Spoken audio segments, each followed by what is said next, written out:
Hello and welcome back to the Saber Podcast. I'm Ren. I'm Raiye. And this is Raiye's first episode on Saber. Yeah, happy to be here. They will be one of our new co-hosts as well. Again, you can find us all at Saber Podcast on Instagram if you'd like to see the team, meet the team. This is episode 2, season 2, and that's nothing. I don't know what I'm saying right now. We're gonna get right into We're gonna get right into it. Yeah. Train of thought off the rails is a good start. Right. All right. So today we have a very special guest, Dr. Egle Prewit, who is an MD, PhD, and a storied researcher here at UTISCA. She received her MD at Vilnius University in Lithuania and her PhD from UTMB in Galveston, Texas. Currently, Dr. Prewit works in the Division of Reproductive Research in the Department of Obstetrics and Gynecology. Her research interests include fetal outcomes following preterm complications of pregnancy, the effects of statins in the fetal inflammatory system, and the long-term maternal health benefits of breastfeeding, among many others. Mm-hmm. She's got quite the long list of research interests. Absolutely. And we will let her tell you about all of those right now. I started in women's health, basically. Mm-hmm. I started with preterm birth, looking at the human and guinea pig uterus, and fertility. Then I went to work on fetal programming, which is looking at the children born to different complications of pregnancy. And then I went into treatment part of it. So started looking if we can have a prevention or treatment for the kids who were born premature or who born. I still kind of kept doing fetal programming, but I went to the more clinical, more translational part. And then I'm coming back to premature labor again, premature birth. So overall, I would say my whole career is about women's health. So the path of research is always a winding road. Dr. Prewit definitely talked to us about the many different areas of research that she's done because just, as her research questions change over time, she gave us a lot of very interesting perspective there. So we asked her kind of what sort of things inspire her to ask certain research questions and how she gets ideas for the next move. Different ways. Sometimes somebody says something and it just clicks. Maybe I can do something similar. And a lot of I get from a clinical point, actually. Since I have a clinical background, I am really looking more at how we can help. And being in the OB-GYN department, I see a lot of events, a lot of diseases nobody kind of aware of, like women's health, basically. So now it's coming up to the forefront. But so that's how I like breastfeeding. Is there any benefit? Can we prove it? Is basically epidemiological studies, that's association. Mm-hmm. So I'm looking to prove those. That would be probably the shortest answer. Okay. So whatever I see and somebody suggests, I have some collaborators, somebody wants to check something in mice. So that's kind of how it proceeds. Winding path. Yeah. So talking to Dr. Prewit, she told us about her primary interest in the OB-GYN field, and she kind of discusses how she works primarily with mouse models, so preclinical research, but she also went ahead and talked to us a little bit about what she thinks the future of medicine and specifically women's health is going to look like. Dr. Prewit brought sort of a different perspective as a clinician first by training and then a researcher later in her career. So it was interesting to hear what she said about the trajectory of the field as someone who has both, in the lab and out of the lab experience. Yes. Kind of I finally find the really spot where what I want to do. Mm-hmm. What is my interest? And that is cardiovascular disease in women. Okay. After pregnancy, whatever happens then. Okay.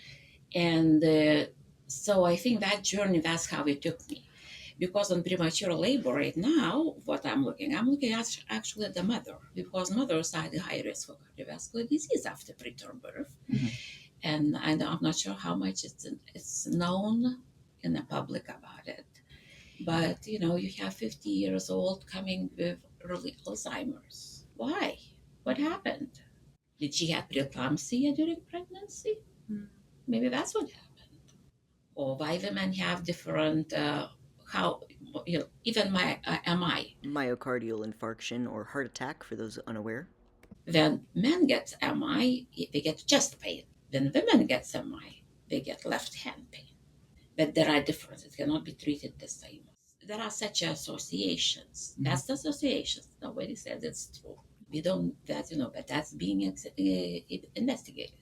So eventually we'll know. And going back to the mouse models, we can see if that's true. Mhm. And then if that's true, we can look for the mechanisms, we can look for the prevention. Our field is kind of probably open up more for the mother after the pregnancy, because now we started talking about postpartum preeclampsia.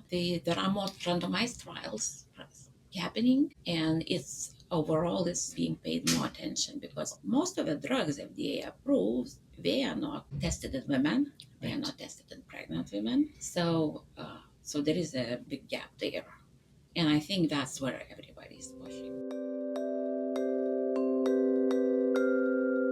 We asked Dr. Prewit a little bit about her day to day as a researcher, and she describes what she does on a daily basis and also kind of how she got to that point and her process as a researcher. Absolutely. And as a principal investigator, she does discuss how a lot of her time is spent on grant writing and kind of the logistical aspect. So we thought it was very interesting that she gave that perspective as well as what she does for fun in the lab. Well, it depends. So, if I'm writing a grant, then I am office person. I go ask lab if they are doing okay. If they, I have 2 research associates and 1 research scientist in the lab. And if they are okay, if they have questions, if they need from me anything, and I'm available for them. But basically, I kind of turn off everything and I work on the grant. But then that passes eventually, doesn't go all the time. So then I started being in the lab more. I try to kind of put together new techniques so we could implement in the lab. Some techniques which I learned a long time ago, and we could kind of be sending people, they can learn those. I also, sometimes I just want to do something for myself, for my own interest, and just be with my cells or with my mice. So that would be probably day to day. I think with this interview, one of the things I appreciated the most from Dr. Prewit is the pride she seemed to take in getting students' involvement in the lab and like teaching students how to do research. I thought that was really inspirational. Yeah, I feel like it's definitely something you want to hear as a student, is that there are faculty that care about having students. And I mean, as faculty, you do care about that kind of thing, but hearing it from the mouth of someone, I think, is really reassuring. Yeah, absolutely. It can be so stressful to be a PI, I imagine. But and you get caught up grant writing, etc. I thought it was really cool to hear that Dr. Pruitt still like wants to teach and actively seeks out like people to get involved, even though she's so stressed sometimes from grant writing. Especially doing research so long, I feel like it might get to a point where you kind of lose focus on that and focus more on your work. Yeah. And so I don't know, I find it very kind that she still has that space for students in her lab. I have quite a bit of students like from high school and undergrads, so they take up some of my time because they need some guidance, they have questions, and overall I like teaching them, so because I see that excitement in their eyes when they did something and it was really made them proud of themselves, so that's nice. I started here in 2018. I came from UTMB, and someone in the faculty in our department asked me if I would like to have some health careers high school students, and I said sure. And it started like that, and now I'm having so we come for a year, twice a week.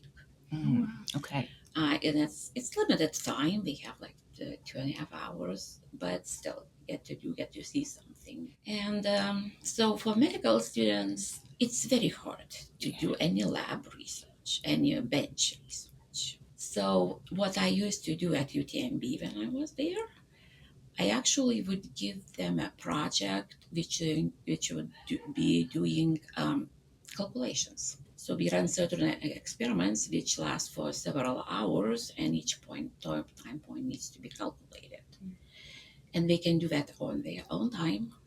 The last student I have, she actually did echocardiograms on mice. She didn't do them, but she analyzed them.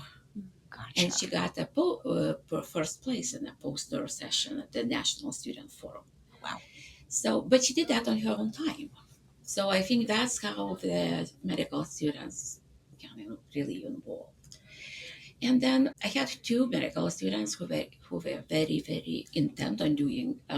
We already knew we were gonna do fellowships afterwards, so they actually came on a weekend. They came after classes, and it was not that easy. But they don't have to be on their own doing their projects, so we help as much as they need.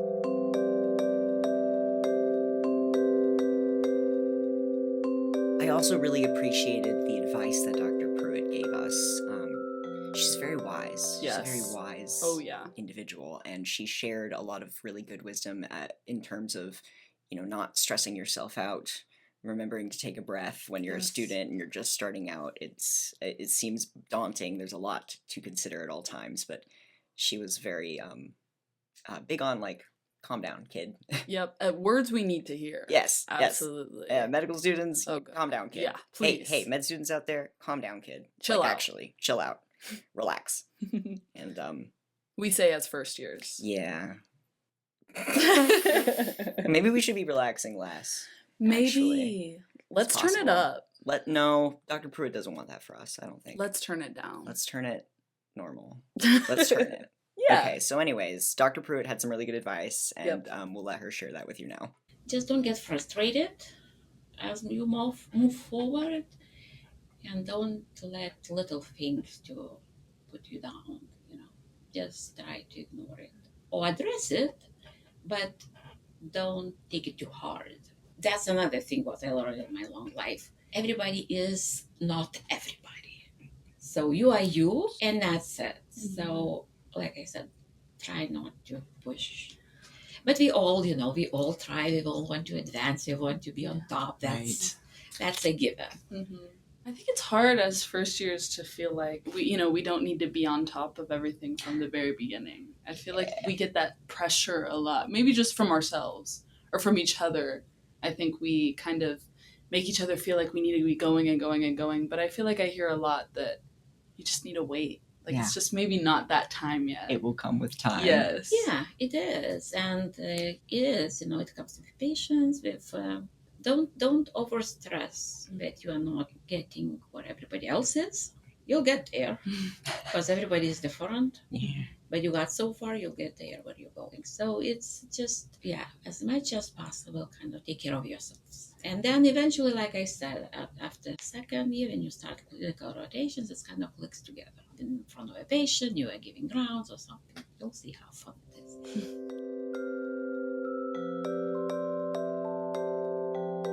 It's not really medical interview you got here with me.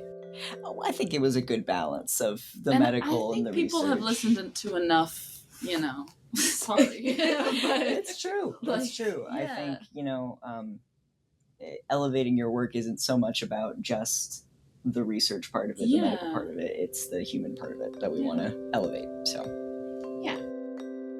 thank you all so much for tuning into this episode of the Saber Podcast. We'd love to have you back again next week. So if you'd like, subscribe, leave us a review if you feel so inclined. And if you have any questions or concerns, email us at saber.podcast.outreach@gmail.com or come find us on Instagram at Saber Podcast.